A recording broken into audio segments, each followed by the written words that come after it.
Timing मॉर्निंगचे 5 वाजलेले आहेत। आजचा वार सोमवार आहे, तारीख आहे 24 मार्च आणि मी आज अर्धा तास अगोदरच उठलेली आहे। कारण दररोज कसं होत आहे ना, थोडंसं लेट उठणं आणि सगळी कामं लेट मग काहीतरी एक्स्ट्राची कामं करायचं तर वेळ भेटत नाही आणि घरभर पसारा झालेला आहे। तिकडं डाळधूळ वेचायची आहे, जसं उन्हाळी कामं आपली सुरू झालेली आहे तर मला वेळच भेटत नाही आहे। दररोजचा स्वयंपाक करा, जेवण खाणं करा आणि बस त्यामध्येच आपला वेळ जात आहे किंवा त्यामध्ये कोणीतरी पाहुणे येतात किंवा मला कुठेतरी जायचं असतं। मग जी माझी पेंडिंग कामं आहेत ना तशीच आहेत, घरभर पसारा झालेला आहे तर ती सगळी कामं आवरायची आहेत, पसारा उचलायचा आहे, सगळं जागेत ठेवायचं आहे। म्हणून मी आज थोडंसं लवकर उठलेले आहे आणि सगळी मॉर्निंगची कामं माझी आवरलेले आहेत। फक्त राहिलेली आहे अंगणाची साफसफाई, कारण बाहेर काही दिसत नाही म्हणून फक्त आतमधली कामं आवरलेली आहे आणि स्वयंपाकाला सुरुवात झालेली आहे। तर आज मी बनवणार एक स्पेशल भाजी, म्हणजे पाहुणे वगैरे आले तरी पण आपण ही भाजी बनवू शकता। म्हणजे त्यावेळी खूप टेन्शन येतं की काय भाजी बनवायची, एकदम टेस्टी भाजी बनवून तयार होते, एकदम धाबा स्टाईल ही काजू करी बनते। तर इकडे मी घेतलेले आहेत काजू, तर खूप सारे काजू मी घेतले आणि यामध्ये जे तुकडे काजू आहेत ना ते सगळे मी वेगळे केलेले आहेत आणि साबूत काजू मी डब्यात भरून ठेवलेले आहेत आणि जिरे पण संपलेले होते तर जिरे पण मी डब्यात काढलेले आहेत। तर इकडे मी घेतलेलं आहे पॅनमध्ये पाणी गरम करायला ठेवले, जोपर्यंत की पाण्याला उकळी येत आहे तोपर्यंत मी बाकीची तयारी करून घेते। तर इकडे एक मोठ्या आकाराचा मी कांदा घेतलेला आहे आणि हा कांदा चिरून घ्यायचा आहे आणि आपल्याला थोडा वेळ शिजत ठेवायचा आहे, तोपर्यंत मी बाकीची कामं आवरते। म्हणजे थोडंसं लवकर उठलं जी ही एक्स्ट्राची कामं आहेत आपली ते आवरतात, म्हणजे थोडासा वेळ जास्त आपल्याला भेटतो आणि यावेळेत आपल्याला कोण डिस्टर्ब करत नाही। निवांत जी ही कामं करायची आहेत निवांत आपली होत असतात, कारण सगळे उठल्यानंतर मग परत त्यांची घाई गडबड असते। तिकडे ज्या पॅनमध्ये मी पाणी ठेवलं होतं पाण्याला उकळी आलेली आहे, तर यामध्ये एक कांदा मी उभा चिरून टाकलेला आहे आणि जे तुकडे काजू होते मूठभर ते काजू टाकलेले आहेत, 2 सुक्या लाल मिरच्या टाकलेत आणि 2 हिरव्या मिरच्या टाकलेल्या आहेत।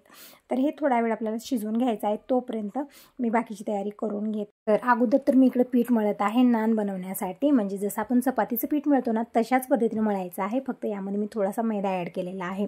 2 वाटी मी गव्हाचं पीठ घेतलेलं आहे, 1 वाटी मैदा घेतलेला आहे आणि हे पीठ अगोदर मी चाळून घेतलेलं आहे। आणि आता यामध्ये टाकूया चवीपुरतं मीठ आणि थोडीशी पिठी साखर असली ते पण 1-2 चमचे आपण टाकू शकता। हे नान खूपच टेस्टी बनतात, पण मी इकडे फक्त मीठ टाकलेलं आहे आणि चुटकी जितके येईल तितका मी खाण्याचा सोडा टाकलेला आहे आणि 1 वाटी मी इकडे ताजं फ्रेश दही टाकलेले, म्हणजे एकदम आंबट असं दही टाकायचं नाही, ताजं फ्रेश दही टाकलेलं आणि छान मिक्स करून घेऊ। आणि एक विसरलं, यामध्ये आपल्याला 2 चमचे तेल टाकायचं आहे, तर हे 2 चमचे मी तेल टाकलेलं आहे आणि छान हे पीठ चोळून घ्यायचं आहे। थोडंसं पाणी टाकून छान असं सॉफ्ट हे पीठ मळून ठेवायचं आहे, म्हणजे एक अर्धा तास हे पीठ रेस्ट करत राहील, तोपर्यंत आपण इकडे भाजीची तयारी करू। तर इकडे थोडंसं पाणी टाकून हे छान असं सॉफ्ट मी पीठ मळवून ठेवलेलं आहे आणि मग बाकीची तयारी जी आहे ना आता भाजीची ते करायची आहे। आणखीन कोणीही उठलेलं नाही आहे, सगळेजण उठले की मग परत माझी धावपळ सुरू होते, त्यांना काही भेटत नाही, ते द्या हे द्या पळापळ चालू होते। तर सगळे उठेपर्यंतच मी इकडं हे पीठही मळून ठेवलेलं आहे आणि इकडे भाजीची पण तयारी मी करत आहे। तर इकडे थोडंसं पीठ झालेलंच होतं, तर अगोदर मी किचन काउंट पुसून घेते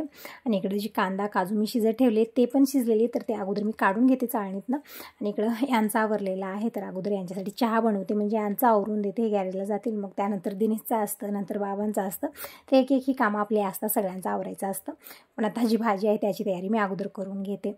इकडे बघू शकता कांदा काजू जी मिरची वगैरे मी शिजत ठेवलेली होती तर ते छान शिजून तयार झालेली आहे, तर मी चाळणीत काढून घेतलेलं आहे, म्हणजे गार होत राहील, मग याची ग्रेव्ही बनवायची आहे। आणि इकडे बघू शकता चहा पण बनवून तयार झालेला आहे। हे जे टायमिंग आहे मॉर्निंगचे 5:45 वाजलेले आहेत आणि मॉर्निंगची वेळ ना खूप फास्ट जाते, कारण या वेळेत आपल्याला कामं खूप असतात आणि त्या कामामध्येच आपल्याला अजिबात वेळेचं भान राहत नाही। आत्ताच बघितलं की 5 वाजलेले होते आणि आत्ताच बघितलं की 6 वाजले, 1 तास कसा गेला अजिबात कळला नाही। तर यांना चहा करून दिलेला आहे आणि दिनेश उठून अभ्यास करत बसलेला आहे। तर दिनेश 8 वाजता कॉलेजला जातो, तोपर्यंत मला पूर्ण स्वयंपाक करायचा आहे, म्हणजे जी काजू करी मी बनवत आहे, परत इकडे नान बनवायचे आहे। तर यांचं आवरून दिले, गॅरेजला गेलेले आहेत आणि अंगणाची साफसफाई राहिलेली होती, कारण मॉर्निंगला काहीच दिसत नव्हतं इथं। तर आता मी इकडे झाडू मारते आणि कचरा काय बघू शकता, मोगऱ्याला खूप सारी फुलं लागत आहेत, खूप उंचावर लागत आहेत, वेल खूप वरती गेलेला आहे, ते फुलं एकही पोहोचे ना, सगळे फुलं मॉर्निंगपर्यंत म्हणजे रात्रभरात ती फुलं सगळी गळतात, पानं फुलं आणि तोच कचरा अंगणामध्ये। तर सगळा झाडू मारलेला आहे आणि अगोदर मी बोरवेल चालू करून अंगण पोर्स धुवून घेते आणि झाडांना पण पाणी देते आणि म्हणजे बाहेरची कामं झाली की मग किचनमधली कामं मी आवरते, म्हणजे थोडीफार मी आवरून ठेवलेले आहेत, आणखीन थोडीफार राहिलेले आहेत। म्हणजे सगळ्यात इम्पॉर्टंट असते ती भाजी बनली की पूर्ण स्वयंपाक बनल्यासारखाच आहे। तर इकडे बोरवेल चालू केलेला आहे, अगोदर मी सगळ्या झाडांना पाणी दिलेलं आहे आणि पोर्समध्ये तरी पाणी होतच होतं, तर पूर्ण पोर्स धुवून घेतलेला आहे आणि वायपरनं पाणी वडून घेते आणि अंगण मी धुवून घेतलेलं आहे। जी समोर झाडं लावलेली आहे जमिनीत त्यांना पण मी पाणी दिलेलं आहे, म्हणजे इकडे दासवाळ्याचं झाड आहे, मोगऱ्याची वेलं लावले, इकडे खूप सारी फुलं लागत आहेत, पण ते तोडणं गजरा करणं काही होतच नाही आहे, कारण आपली जी रोजची कामं आहेत ना त्यामध्येच हा वेळ कसा जातो समजतच नाही आणि स्वतःसाठी वेळ काढणं खूप कठीण होतं यामध्ये. परत उन्हाळ्यामध्ये तरी एक्स्ट्राची कामं लागलेली आहेत. तर भाजी बनवायची आहे. भाजी बनवण्यासाठी मी इकडे घेतलेला आहे ही आगारो कंपनीची नॉनस्टिकी कढाई. तर अगोदर आम्ही ओपन करून बघितलेलं आहे. म्हणजे मुलं जेव्हा घरी असतात ना, काहीतरी ऑनलाईन वस्तू आली की कधी एकदाचं खोलायचं हे त्यांना पडलेलं असतं. ही नॉनस्टिकी कढाई 3.5 लिटर 5 ते 6 जणांची भाजी आपण आरामात यामध्ये बनवू शकतो. ना चिटकायचं टेन्शन आहे ना करपायची भीती आहे, कारण हे पूर्ण नॉनस्टिकी आहे. ग्रेनाइट फिनिशिंग आहे आणि या कढईची थिकनेस आहे 3 mm आणि इंडक्शनवरती आपण यूज करू शकतो, ओव्हनवरही यूज करू शकतो आणि गॅसवरही यूज करू शकतो. रेवायटेड कूल टच हँडल, म्हणजे गरम होत नाही. ह्याची जे हँडल आहे ते अजिबात गरम होणार नाही. PFOA फ्री आहे. 26 सेंटीमीटर डायमीटर आणि मी हे ब्लॅक कलरची घेतलेली आहे. 2 वर्षाची वॉरंटी आहे. बघू शकता क्वालिटी खूप छान आहे. आपण याला गॅसवरती यूज करू शकतो, इंडक्शनवरती यूज करू शकता आणि या नॉनस्टिकी कढईमध्ये प्रत्येक प्रकारची भाजी आपण बनवू शकता. बिना ऑइली भाजी ही खूप छान बनते. म्हणजे बिन तेलाची भाजी पण आपण यामध्ये आरामात बनवू शकता. काही फ्राय करायचं आहे ते पण व्यवस्थित फ्राय होतं यामध्ये. म्हणजे प्रत्येक प्रकारची भाजी यामध्ये खूपच छान बनते. आणि या नॉनस्टिकी कढईला क्लीन करणे खूपच इझी आहे. एकदम सोप्या पद्धतीने आपण याची क्लिनिंग करू शकतो. पण एक आहे सॉफ्ट घासणी घ्यायची आहे, जी स्टीलची वगैरे आहे ती तशी घासणी घ्यायची नाही. तर ही आगारो कंपनीची नॉनस्टिकी कढई आपल्या किचनमध्ये असलीच पाहिजे. खूपच सुंदर दिसायला आहे. ब्लॅक कलरची आहे, ग्रायनेट फिनिशिंग आहे आणि खूपच सुंदर याचा लुक आहे. तर तुम्ही पण तुमच्या किचनसाठी ही कढई घेऊ शकता. लिंक डिस्क्रिप्शन बॉक्समध्ये दिलेली आहे. इकडे भाजीची तरी पूर्ण तयारी झालेली आहे. तर इकडे मी घेतलेलं आहे तर तूप, म्हणजे तुपामध्ये मी मखाणे आणि काजू अगोदर फ्राय करून घेणार आहे. तर ही नॉनस्टिकी कढई मी गॅसवरती ठेवलेली आहे आणि यामध्ये मी घेतलेलं आहे 2 ते 3 चमचे तूप. तर बघू शकता एकदम कमी तेलामध्ये, कमी तुपामध्ये, म्हणजे या कढईमध्ये स्वयंपाक बनवणे एकदम इझिली आहे. अजिबात तेलाची, म्हणजे जास्त तेल वगैरे टाकण्याची गरज नाही आपल्याला. कमी तेलामध्ये भाज्या खूपच छान बनतात यामध्ये. तर इकडं काजू मी फ्राय करून घेतलेले आहेत. आता टाकलेत मखाणे. तर इकडं 20 ते 25 काजू घेतलेले आहेत आणि अर्धी वाटी मी मखाणे घेतलेले आहेत. तर अशी भाजी कधी बनवली नसेल ना तर जरूर बनवा. म्हणजे घरी अचानक पाहुणे आले त्यावेळेस सुचत नाही की काय भाजी बनवायची. तर ही भाजी खूपच टेस्टी, जसं की धाबा स्टाईल असं वाटणारच की नाही की आपण घरी बनवलेले आहे. इतकी टेस्टी भाजी बनते. तर इकडं मी मखाणे आणि काजू फ्राय करून ठेवलेले आहेत आणि आता इकडं लसूण घेतलेलं आहे खूप सारा आणि एक अद्रकचा तुकडा घेतलेला आहे आणि याचे एकदम छोटे छोटे आपल्याला तुकडे करून घ्यायचे आहेत. यापेक्षा बारीक जमले तर जरूर करा. मला थोडंसं ना घाईगडबड खूप होती, कारण दिनेश 8 वाजता कॉलेजला जातो आणि आता एक फक्त अर्धा तासच राहिलेला आहे. म्हणजे मॉर्निंगपासून मी सुरुवात केली पण अधूनमधून खूप सारी कामं झालेली आहेत, त्यामुळेच मला थोडासा लेट झाला. तिकडं आलं आणि लसूण मी बारीक बारीक इकडं कट करून घेतलेला आहे आणि कांदा पण एक मोठा साईजचा घेतलेला आहे. हे पण एकदम बारीक आपल्याला चिरून घ्यायचं आहे. आणि कालचा जो व्हिडिओ गेला त्यावरती खूप सारे ताईंचे कमेंट आले की अर्चना तुझी कितव्या नंबरची बहीण आहे. तर अर्चना माझी 2ऱ्या नंबरची बहीण आहे आणि तुम्ही म्हणत होता की ती आईसारखीच दिसते. तर हो, अर्चना आईसारखीच दिसते. म्हणजे तिला बघितलं की असं वाटतं की आईलाच बघत आहोत. आणि आणखीन एक ताईचं, म्हणजे खूप साऱ्या ताईंना अंदाजा लावला. म्हणजे मी तर व्हिडिओमध्ये सांगितलेलं नव्हतं की मी माहेरी कशासाठी गेलेली होते. तर तुमचा अंदाज एकदम करेक्ट आहे. तर सोनलसाठीच पाहुणे आलेले होते. तर इकडे बघू शकता आलं, लसूण आणि कांदा मी बारीक चिरून ठेवलेला आहे आणि आता ग्रेव्ही करून घेऊ. तर इकडं ही ग्रेव्ही पण मी थोडंसं पाणी टाकून छान असं मिक्सरला वाटण केलेलं आहे. म्हणजे पेस्टच बनवायची आहे. म्हणजे आता पूर्ण तयारी झाली, आता पटकन भाजी बनवून घेऊ.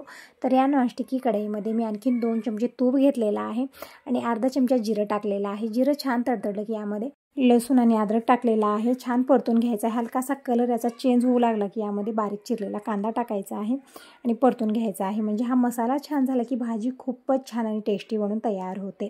तर इकडे मी घेतलेले आहेत आता 2-3 टमॅटो. जोपर्यंत की कांदा परतत आहे तोपर्यंत टमॅटो इकडे बारीक चिरून घ्यायचे आहे आणि इकडे संग कांदा पण परतून घ्यायचा आहे. म्हणजे कांदा छान सॉफ्ट होऊ लागला, म्हणजे कलर चेंज होऊ लागला की यामध्ये आपल्याला मसाले टाकायचे आहेत आणि शेवटला टमॅटो पण टाकायचा आहे.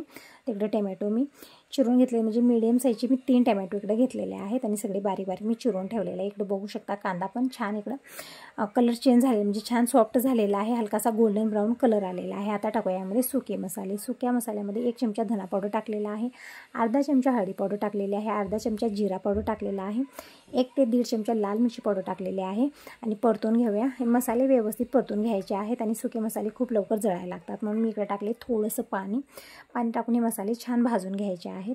तर बघू शकता इकडे मसाले छान भाजलेले आहेत. आता टाकूया यामध्ये टमॅटो.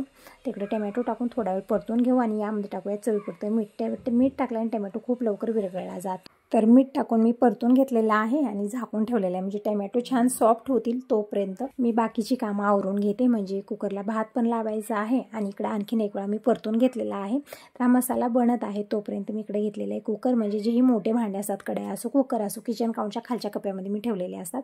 तर कुकर घेतलेला आहे, यामध्ये मी घेतलेले 2 गिलास तांदूळ, 2-3 पाण्याने तांदूळ मी धुवून घेतलेले आहेत, कारण बिना स्टीमचे तांदूळ आहेत, म्हणजे बिन पॉलिशचे तांदूळ आणलेले आहेत. त्यामुळे 2-3 वेळा धुलं तरी पण ते पाणी थोडंसं असं येतं ना, पांढरं पाणी येत आहे. तर 2-3 वेळा धुलं आणि तांदळाच्या डबल पाणी टाकलेलं आहे, चवीपुरतं मीठ टाकलेलं आहे आणि कुकरला भात लावलेला आहे. भात बनत राहील, म्हणजे कुकरला 2 शिट्या झाल्या की परफेक्ट भात शिजून तयार होतो. आणि इकडे बघू शकता टमॅटो पण छान सॉफ्ट झालेले आहेत.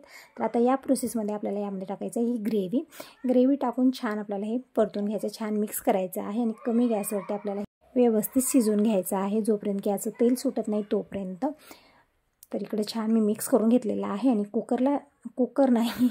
मिक्सरला जे मसाला लागलेला आहे त्यामध्ये थोडंसं पाणी टाकून मी पूर्ण मसाला यामध्ये टाकलेला आहे. छान मिक्स करू आणि थोडा वेळ आपल्याला हे शिजवून घ्यायचं आहे, म्हणजे जोपर्यंत की तेल सोडत नाही हा मसाला तोपर्यंत आपल्याला व्यवस्थित शिजवून घ्यायचा आहे. ग्लासचं टोपण मी झाकलेलं आहे, खूपच सुंदर आहे. जीही वस्तू बनतात, मसाला बनवा किंवा काही भाजी वगैरे, पूर्ण ह्या टोपणातनं दिसते. जसं माझ्याकडे जी झाकण्याची आहेत ना सगळी स्टीलची आहेत, पण ही जी नॉनस्टिकी कढई यावरती जे आहे ना ग्लासचं टोपण आलेलं आहे, खूपच सुंदर. म्हणजे खूपच सुंदर तर आहे, त्याची क्वालिटी पण खूप छान आहे.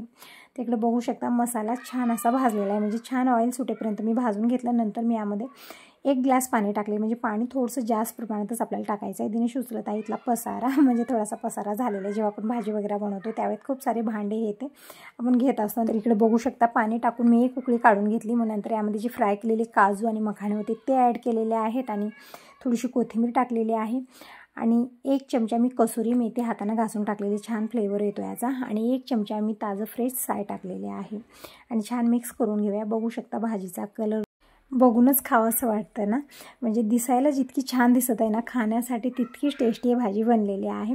कधी बनवून बघा आणि मला कमेंट करून सांगा. म्हणजे एक वेळा बनवलं ना बार बार फरमाईश येईल तुम्हाला की हीच भाजी खायची आहे, इतकी छान बनते. तर इकडे भाजी तर बनलेलीच आहे. आता बनवून घेऊया नान. तर यासाठी मी पीठ अगोदरच मळून ठेवलेलं आहे. तर आता एक वेळा मी मळून घेते, आणखीन म्हणजे छान सॉफ्ट करून घेते आणि याचे नान बनवायचे. तर अगोदर तर याचे गोळे मी बनवून ठेवले, ज्या साईजमध्ये आपल्याला नान बनवायचे आहे, जशी जाड मोठी जशा पद्धतीने पाहिजे तशी आपल्याला इकडे गोळे बनवून घ्यायचे. तर इकडे मी सगळे गोळे बनवून घेतलेले आहेत आणि पोळपाट घेतलेला आहे, बेलणं घेतलेलं आहे आणि थोडंसं तूप घेतलेलं आहे, म्हणजे आपण तेल तूप आवडीप्रमाणे लावू शकता. तिकडे भाजीला मी आणखीन एक वेळा परतून घेतलेला आहे. तर एकदम छान आणि टेस्टी भाजी बनलेली आहे. म्हणजे या भाजीला बघून ना ज्यांना जेवण करायचं नाही ते पण जेवण करतील, इतकी टेस्टी भाजी बनलेली आहे. तर भाजी तर बनलेली आहे. तिकडे कुकरला पण 2 शिट्या झाल्यात, भात पण बनलेला आहे. आता बनवून घेऊया नान.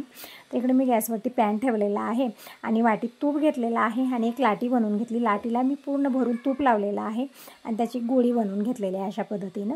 आणि परत इकडे मी लाटत आहे. जशी छोटी मोठी जशी पाहिजे तशी आपण नान इकडे बनवू शकता. आणि यावरती मी थोडीशी कोथिंबीर टाकलेली आहे आणि परत लाटलेलं आहे.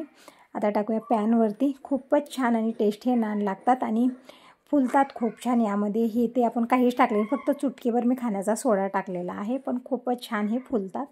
तर इकडे मी अशाच पद्धतीने दुसरी पण इकडे मी नान बनवून घेत आहे. याला पण मी पूर्ण भरून तूप लावलेलं आहे आणि अशा पद्धतीनं मी हे म्हणजे याची एक लाटी बनवलेली आहे आणि लाटून घेऊया. आणि यावरती थोडीशी कोथिंबीर टाकून आपल्याला हे लाटून घ्यायचं आहे. जी पॅनवरची नान आहे त्याला पण आलट पलट करायचं आहे. तूप लावून मी सेकून घेत आहे. छान फुलते आणि खाण्यासाठी खूपच टेस्टी लागते. म्हणजे जसं पाहुणे वगैरे आले त्यावेळेस ना खूप टेन्शन येतं की काय बनवायचं. अशा पद्धतीने तुम्ही स्वयंपाक बनवू शकता. खूप आवडीनं पाहुणे जेवण करतील. तर इकडे बघू शकता हे नान छान फुललेले आहे, टम्म फुललेले आहेत. तर थोडंसं तूप लावून मी सेकून घेतलेलं आहे आणि अशाच पद्धतीने मी दुसरी पण नान बनवून घेतली. यावरती मी कोथिंबीर लावलेली आहे आणि थोडंसं लाटून घेतलेलं आहे. आणि अगोदर मी दिनेशला जेवायला देते, कारण आता टायमिंग सांगेन तर 7:45 वाजले, फक्त 15 मिनिट टाईम राहिलेला आहे आणि वेळेत सगळं आवरलेलं आहे आज. म्हणजे तितका लेट झालेला नाही, कारण आज थोडंसं लवकर मी स्वयंपाक केलेला आहे, त्यामुळे पूर्ण स्वयंपाक झालेला आहे. आणि यांच्यासाठी पण टिफिन मला द्यायचा आहे, तर सगळ्यांसाठीच इकडे बनत आहे. तर इकडे बघू शकता एकदम छान हे नान बनलेले आहेत. आलट पलट करून मी सेकून घेतले थोडंसं तूप लावून. आणि इकडे दिनेशला अगोदर मी जेवायला वाढलेला आहे. तर हीच आहे आजची मॉर्निंगची जेवण थाळी. गरमागरम भात आहे, नान आहे आणि ही स्पेशल काजू करी आहे. तर तुम्ही सगळेजण कसला वेट करता, या सगळेजण जेवण करायला. गरमागरम जेवण थाळी तयार आहे. तर इकडे दिनेशसाठी मी ताटली वाढलेली आहे. आता यांच्यासाठी मी टिफिन पॅक करते, कारण आता घरी आले तर ठीकच होतं, पण दिनेश पण कॉलेजला जातो, गॅरेजमध्ये कोणी नसतं, त्यामुळे तिकडंच मी पॅक करून देत आहे. तर दिनेश तर म्हणत होता मम्मी खूपच छान टेस्टी हे जेवण बनलेलं आहे, असं वाटतं घरी बनलेलं नाही, बाहेरून मागवलेलं आहे, कुठल्या तरी रेस्टॉरंटमधून मागवलेलं आहे, इतकं टेस्टी बनलेलं आहे. तर दिनेशचं जेवण झालं, दूध पण घेऊन आलेलं आहे आणि आता मी बाकीचे नान बनवून घेते आणि पटकन यांच्यासाठी टिफिन पॅक करते. मग त्यापुढून जी कामं आहेत ते तर आहेतच आहेत, दूध गरम करणं, परत देवपूजा आहे आणि जी बाकीची कामं जी एक्स्ट्राची कामं करायची आहेत ते पण खूप सारे आहेत. तर तुम्ही सांगा तुम्हाला हा व्हिडिओ कसा वाटला. चांगला वाटला असेल तर व्हिडिओला लाईक जरूर करा, पहिल्यांदा बघत असाल तर चॅनलला सबस्क्राईब करा, कमेंट करून नक्की सांगा की तुम्हाला ही आजची भाजी हातचा स्वयंपाक कसा वाटला. तर इकडंही बाकीचे नानही मी बनवून घेतलेले आहे आणि टिफिन पण भरायचं आहे. तर आता याचसोबत या व्हिडिओला इथंच एंड करते. बाय बाय, टेक केअर, भेटूया नेक्स्ट व्हिडिओमध्ये. तर टिफिनही इकडं मी भरलेला आहे आणि दिनेश पण जायला निघालेला आहे. तर बाय बाय, टेक केअर सर्वांना. श्री स्वामी समर्थ.